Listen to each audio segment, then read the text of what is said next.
आपने रविंद्र जडेजा के लिए बात करी थी। चलिए, पिच आपने कहा कि शायद वो थोड़ी सी इजी हो गई थी पिच, लेकिन आज 9 ओवर में 60 रन थे ऑस्ट्रेलिया के, और उसके बाद जब टीम इंडिया को फर्स्ट चेंज करना था तो वहां पर स्पिनर को लेकर आए, सिराज को मौका नहीं दिया। सिराज के साथ ये एक समस्या रही है एक्चुअली कि अब ये कहानी कहाँ से शुरू होती है? कहानी शुरू होती है आपकी बैटिंग में कम रन बनाने से। जी जब आपने कम रन बनाए होते हैं और आप कह रहे हो कि ड्यू के चांसेस भी हैं, ये आपको भी बैक ऑफ द माइंड अच्छे से पता है, तो आपको लगता है कि ना शुरुआत में ही अब जो कर लूं तो आप शामी की तरफ चले जाते हो। शामी आपको एक विकेट भी लेके देते हैं, लेफ्टी के सामने वो अच्छी बॉलिंग कर रहे हैं।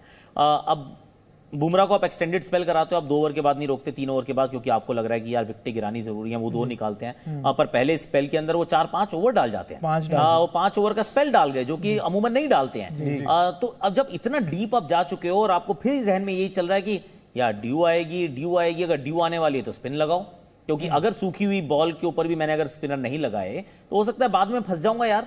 तो सिराज को नई गेंद से ना करवाने का जो कास्केडिंग इफेक्ट है कि एक चीज जो है वो शुरू यहां से होती है, पर उसके साथ 3-4 चेन में चीजें जुड़ी हुई हैं, तो एक आपने काम नहीं किया, तो सडनली आपने मोहम्मद सिराज को मार्जिनल प्लेयर बना दिया इन अ वर्ल्ड कप फाइनल। तो ये एक बात जरूर रही, पर अब देयर इज नो राइट और रॉन्ग आंसर। सी मैं यहाँ पे रोहित शर्मा की स्ट्रैटेजी में या राहुल द्रविड़ की प्लानिंग में, क्योंकि ना जब आप पहला ओवर किसी को करते देखते हैं, नई गेंद जिसके भी हाथ में आप जाते जब भी देखते हैं, तो आप ये मान के चलो कि ये ना सिर्फ कप्तान का फैसला नहीं है, ये टीम अच्छे से सोच के करती है कि हम ये क्यों कर रहे हैं, क्या करना चाहते हैं, उसके बाद इंस्टिंक्टिवली कप्तान करता है। लेकिन जब आप नया गेंद किसी को थमाते हो तो दैट्स अ टीम डिसीजन। तो टीम ने ये सोचा था शामी, और शामी ने डिलीवर भी किया। अनफॉर्चुनेटली महंगे बहुत थे वो, शुरुआत में लगातार रन पड़ते जा रहे थे, बुमराह को लंबा स्पेल कराना पड़ा क्योंकि रन बोर्ड पे नहीं थे, और उसके बाद फिर ड्यू ने अपने वो जहन में वो ओस का ना अफसोस था, तो उसके चक्कर में फिर आपकी जो थिंकिंग है वो मेडल होती गई कि यार यहां नहीं कराया तो कुलदीप तो मेरा रिस्ट स्पिनर है, उसको अगर मैंने गीली बॉल दी तो वैसे ही खत्म हो जाऊंगा। तो प्लेंटी ऑफ थिंग्स मतलब वो एक के साथ एक जुड़ी हुई होती हैं। पर सिराज, ये बात सच है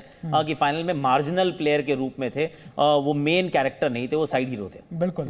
लेकिन यहाँ पे अगर इंडियन बॉलिंग की बात करें, और ये सवाल आकाश भाई आपसे भी और शोएब भाई आपसे भी है कि ऑस्ट्रेलियन बॉलर्स ने बड़े कटर्स का, स्लोअर वंस का इस्तेमाल करा। अगर ये पिच उतनी स्लो लग रही थी, इंडियन बॉलर्स की तरफ से आपको वो वेरिएशन शायद नजर नहीं आए, और जिसके लिए मतलब फेमस हैं बुमराह या फिर शमी भी और सिराज भी फॉर दैट मैटर, यॉर्कर्स, वो तो हमने बिल्कुल भी नहीं देखी, टुवर्ड्स द एंड भी नहीं देखी। तो ये भी क्या प्रेशर की वजह से ही हो रहा था? देखिए, मैं वैसे कहूंगा शोएब इस सवाल को पहले लें। सिर्फ एक चीज शोएब मैं ऐड करना चाहता हूं और आपकी राय जानना चाहता हूं कि यॉर्कर अगर बॉल रिवर्स ना हो रहा हो तो यॉर्कर कितना मुश्किल होता है। गीला बॉल, थोड़ा सा गीला सा बॉल आपके हाथ में हो, क्योंकि रिवर्स हो रहा होता है तो कटर भी अच्छे होते हैं, रिवर्स मतलब पुराना सूखा गेंद हो। गीली बॉल का क्या वो रहता है इम्पैक्ट फास्ट बॉलर के ऊपर?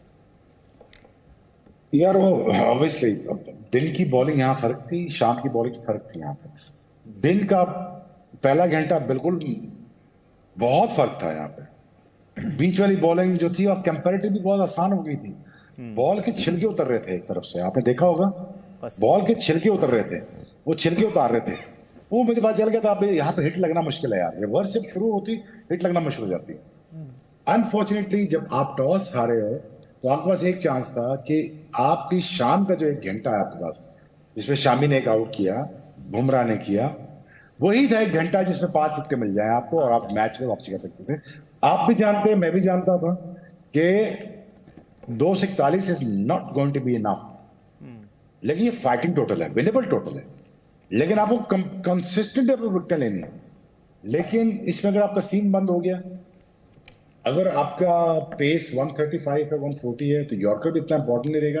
बेशक आप क्रॉस सीम पकड़ के ही आप जोर लगाएं तो आपका बॉल सीधा जा सकता है, ये ठीक है बात, लेकिन उसमें हेल्प कोई नहीं मिलेगा, क्योंकि आजकल के दौर में घुटना बैठ के मार रहे हैं, मुंह से उठा रहे हैं, चप्पू चला रहे हैं, तो वो कोई ज्यादा इफेक्टिव हो गया। एज लॉन्ग एज अगर सीम है तो ठीक है, एज लॉन्ग एज रिवर्स है वो शाम में होगा नहीं, क्योंकि सूखा है नहीं, ओस पड़ गई है, ड्यू पड़ गई है।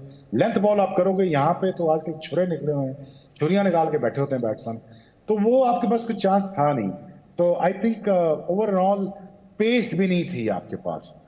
ये बात अगर मैं आपको बताऊं कि एक, मैं आपको याद हो आपको प्रोग्राम में कहा था, एक आपको तगड़ा फास्ट बॉलर चाहिए, तगड़ा जो तेज करे बॉल, तेज का मतलब है तेज यॉर्कर करे, तेज लेंथ बॉल करे, तेज बाउंसर करे, वो थोड़ा एक एलिमेंट मिसिंग है। अदरवाइज बाकी सिराज से वो बॉल जब पुराना होता है वो यॉर्कर कर तो सकता है एंगुलर, लेकिन उसका इफेक्टिव नहीं रहता क्योंकि पेस नहीं पीछे।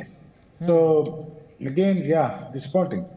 बिल्कुल बिल्कुल, और ये डिसअपॉइंटिंग रहा, और इस तरीके से ऑस्ट्रेलिया ने 6 विकेट से ये वर्ल्ड कप जीत लिया है, 2023 का वर्ल्ड कप जीत लिया है। तो चलिए अभी चलते हैं नए सेगमेंट की तरफ जिसका नाम है सबसे बड़ा खिलाड़ी। भाई वर्ल्ड कप 2023 का final, India versus Australia. India ने बनाए 240 रन।